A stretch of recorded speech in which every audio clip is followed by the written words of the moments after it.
Mary Tapia, and when I was about 8 years old, I actually almost drowned at the beach while out with my family. And I'm not going to say that this happens to a grand amount of kids, but at least in my own personal friends group, we have each been able to recount a time in our lives where this has happened to us. So to hopefully stop that from happening further down the line in any of our lives, I wanted to go ahead and share my knowledge of the swimming techniques that I learned while I was a high school competitive swimmer. So these are the types of techniques that Olympians use, as well as any competitor swimmers. So the first stroke that I learned ever was the freestyle stroke. And the freestyle stroke, basically the first step is to make sure that you streamline your body, and basically streamlining your body means to put both your arms above your head and squeeze right at the sides of your head with the sides of your arms. That makes sure that you're nice and tight. And after that, you're going to start flutter kicking your legs, which just means this. And when you're flutter kicking your legs, you also want to make sure that your legs remain not very straight, but straight, and that they are not bicycle legs, as we call them, which are basically legs that have a 90-degree angle to them, which you are not going to be getting anywhere in the water, sad to say. After that, the next step is going to be to pull your arm down, and you want to make sure that when you're pulling your arm down, you are forming your hand into kind of like a claw or bucket. Ice cream scooper is what my old coach used to call it, because you want to make sure that you are scooping the water so that you actually get somewhere in the water. And you're going to just repeat that motion with each arm, and every third stroke is when they recommend to come up. And when you come up for your breath, you actually are doing it as you bring one of your arms down. So one arm is still extended, your other arm, as it comes out, you bring your head to the side, and you inhale and then quickly put your head back into the water and continue your stroke. And it's very difficult to master, so do not be disappointed if it's not something that you get on the first try. And a lot of people actually do stop kicking when they start to move their arms, so it is something that is sort of a challenge.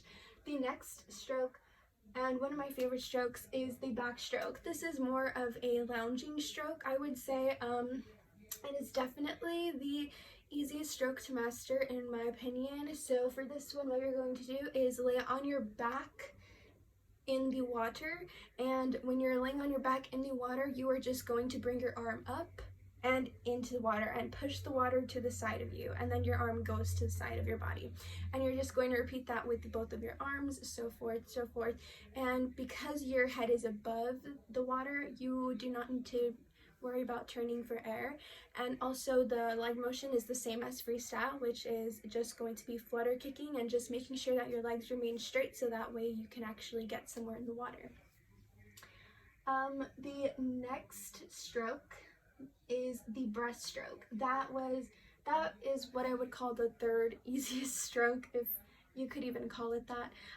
This one is a bit more challenging just because the movements are different. So your legs, instead of doing flutter kicks, you're actually going to be kind of doing like a frog kick. So what you want to do is you are essentially kind of sitting in the water, and when you're sitting in the water, you want to bring your leg up to your buttocks and then kick it outward, so that way you could kick the water and get movement going. And you're just going to repeat that movement with both of your legs.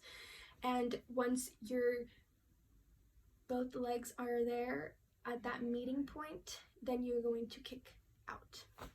It is a bit complicated, because at the same time as you're doing that, you are going to have your arms in front of you, and every time that you kick, you are going to kind of grab or make like a circle in front of you and bring that up to your chest, and then thrust your hands out, and just continue to do that and continue to do that. And the breathing for this technique is actually a bit different as well, because you are not going to be going to your side.